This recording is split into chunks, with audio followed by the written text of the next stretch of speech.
Welcome to the first episode on civil procedure. In this series, we'll be discussing the practical side of civil procedure with particular focus on the rules of court and drafting. We'll be providing templates of each pleading, notice, and/or document discussed in the particular episode for you to use when the need arises. The series will be a long one, as civil procedure is endless, so we may jump between series as we go along. For the first episode, we will be discussing the letter of demand.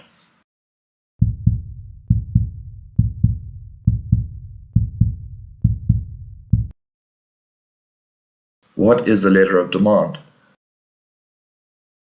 A letter of demand is a formal notice usually written by a legal practitioner demanding that the person, company, or other entity to whom the letter is addressed perform a legal obligation or requirement such as, inter alia, rectifying an identified problem, paying a debt, alleging defamation and demanding an apology, and/or to perform in terms of the contract. Note that a letter of demand may be drafted and sent by the plaintiff or applicant themselves.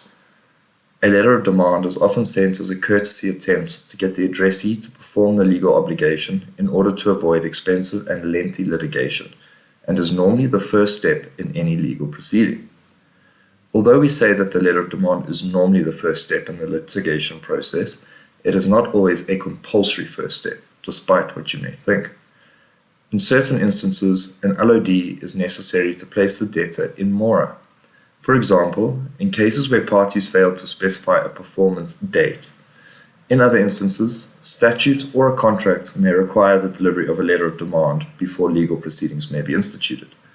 Let's first have a look at circumstances in which a letter of demand is not a compulsory step in the litigious process. When is a letter of demand not a compulsory step in the litigious process? As mentioned already, it's not necessary in every situation to deliver a letter of demand to place the debtor in mora. For example, where an agreement entered into between the parties clearly states that if payment or delivery is not made on a specified date, the other party may proceed to issue summons without any further notification to the defaulting party. In such an instance, service of the summons or notice of motion will constitute an acceptable form of demand. Whether compulsory or not, attorneys usually send a letter of demand before proceeding with civil litigation. This is because said attorney could potentially expedite the matter by having it resolved without issuing summons or the notice of motion and incurring unnecessary legal costs for their client. If proceedings are instituted without making prior demand and the defendant settles the plaintiff's claim after receiving the summons, the defendant can be absolved from paying the costs of the summons. As a penalty for not sending a letter of demand, the plaintiff would have to pay the summons cost out of his own pocket.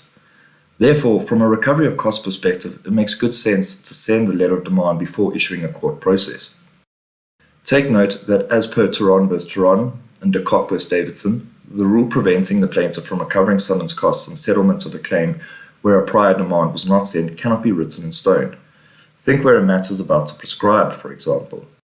When a letter of demand is not a prerequisite to litigation, but you choose to send one anyway, send it in the manner that will best get to the attention of the debtor. Email or physical delivery tend to work best. If you send it via post, the debtor will probably receive it in 2025. What should be included in a standard letter of demand? A standard letter of demand, one not prescribed by statute, should contain the following: a brief description of the party claiming the relief, the cause of action or reason for the demand, a demand, which will be for payment of a liquidated amount, delivery of a certain thing, or to refrain from taking certain action, amongst other things, an indication of the time period within which the demand must be complied, and a brief statement of the consequences of non-compliance. If your demand is based on a liquid document such as a statement of accounts, it would be wise to attach it to the letter. Rule 4 of the Magistrates' Court Rules states that the letter of demand referred to in sections 57 and 58 of the Act shall contain particulars about the nature and amount of the claim. According to section 56 of the Magistrates' Courts Act, it is imperative to state the cost of the letter of demand in the letter itself. Should a party fail to do so, it would not be able to claim the cost of the letter later on. Note that this is not extremely important as the costs of the letter are very low. In the High Court, no rules regarding letters of demand have been prescribed. Note that only when the letter is written by an attorney can the cost thereof be claimed. If lay people write letters of demand, they cannot recover the costs. If you want to claim the cost of the letter, add a further sentence therein similar to the following. Take note further that you are liable in terms of Section 56 of the Magistrates Court Act for the cost of this letter of demand being, and then the amount will be what's in the tariffs. A letter of demand should only set out the facta probanda and not the facta probantia. Facta probanda are those material facts which must be stated to establish the existence of a cause of action. Facta probantia refer to the facts that are of evidential character and which only serve to support or corroborate the existence of the facta probanda. Furthermore, it is advisable to draft the letter of demand in plain English. Keep your language and sentence construction simple. A template of a standard letter of demand can be found in the Google Drive folder linked in the description. When is a letter of demand a formal prerequisite to litigation? A letter of demand is a formal prerequisite to litigation where a demand is necessary to complete a cause of action. In other words, where the rules of contract law or a contract itself stipulates for any written notice to be sent prior to cancellation or enforcement of a contract, the notice usually takes the form of a letter of demand, or where a contract doesn't contain an automatic cancellation clause, you'll need to place the debtor on terms by way of a letter of demand, or when no date for performance has been agreed upon, a letter of demand must be sent to place the debtor in mora, or where statute requires a letter of demand to precede litigation, you will obviously need to comply with the statute. Letter of demand required by contracts. Under the common law, as a general rule, a party suing on a contract cannot cancel said contract for non-performance of its terms, unless the guilty party is in mora. In other words, performance in terms of the contract is due and owing. Even where the guilty party is in mora, the contract may nevertheless contain provision which require the innocent party, before they can cancel or enforce a contract, to give the guilty party a written notice to perform within a certain time period, and a simultaneous undertaking that the contract will be cancelled should performance not be forthcoming within the stated time. The aforementioned provisions can usually be found in a contract under headings or the subheadings containing the words breach, cancellation, or termination. The following are some examples of contract clauses requiring the delivery of a letter of demand as a first step in the litigation proceedings.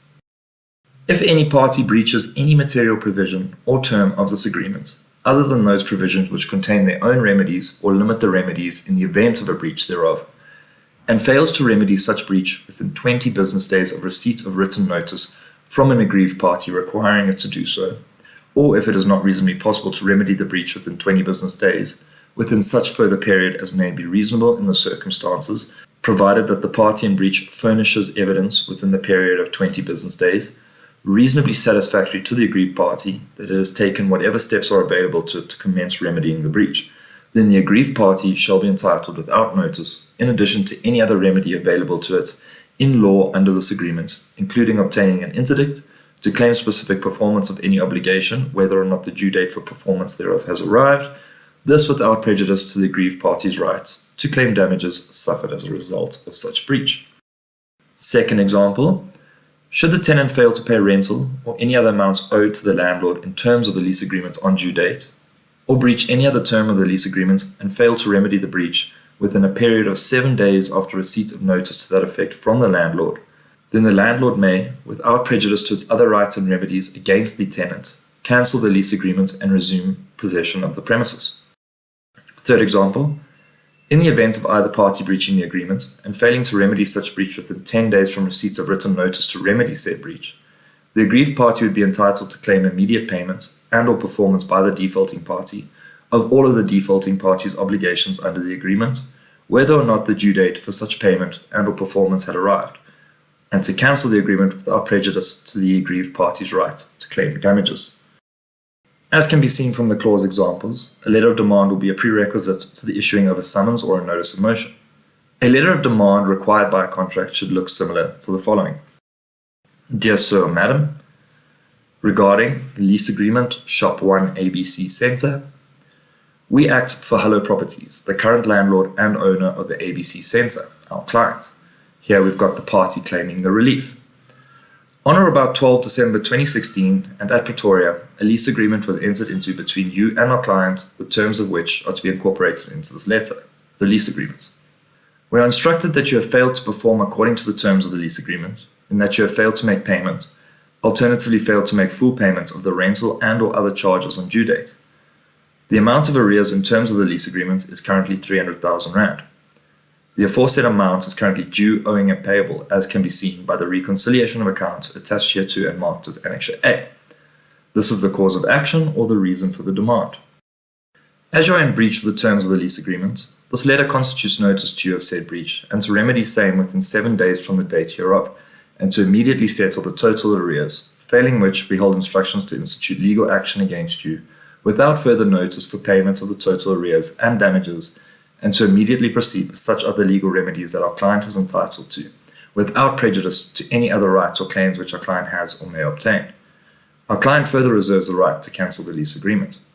The demand, time frame to comply, and the consequences for non-compliance are in this paragraph. You are accordingly herewith called upon to arrange for the immediate payment of the aforesaid arrears amount to avoid the necessity of further legal action against you and or cancellation of the lease agreement. Your urgent attention will be appreciated to settle this matter amicably. Yours faithfully. A template of the above letter of demand can be found in the Google Drive folder linked in the description. Letter of demand required by statute. There are several statutory provisions that require a letter of demand to proceed litigation. Let's have a look at a few of them. Section 35 of the General Law Amendment Act No. 62 of 1955, with regards to interim interdicts against the state, says, notwithstanding anything to the contrary contained in any law, no court shall issue any rule nisi operating as an interim interdict against the government of the Union, including the South African Railways and Harbours Administration, or the administration of any province or any minister, premier, or other officer of the said government or administration in his capacity as such, unless notice of the intention to apply for such a rule, accompanied by copies of the petition and of the affidavits which are intended to be used in support of the application, was served upon the said government, administration, minister, premier, or officer at least 72 hours or such lesser period as the court may in all the circumstances of the case consider reasonable, before the time mentioned in the notice for the hearing of the application. No prescribed formats of the aforesaid notice is mentioned.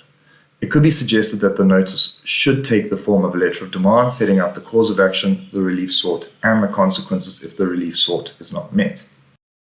Section 129 of the National Credit Act No. 34 of 2005. You will almost certainly draft a Section 129 notice during your career as a legal practitioner.